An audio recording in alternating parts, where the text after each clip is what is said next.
Sabarmati police station વિસ્તારમાં વર્ષ 2012માં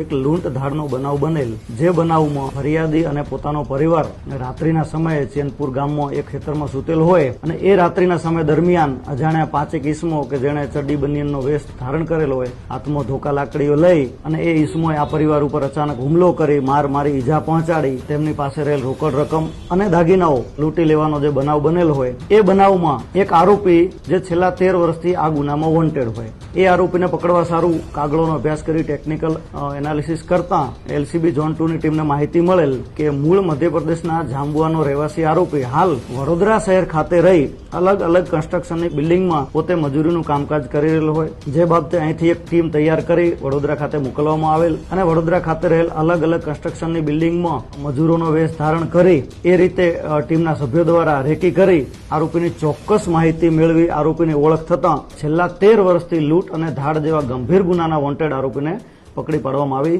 અને કાયદેસરની કાર્યવાહી કરવામાં આવેલ છે.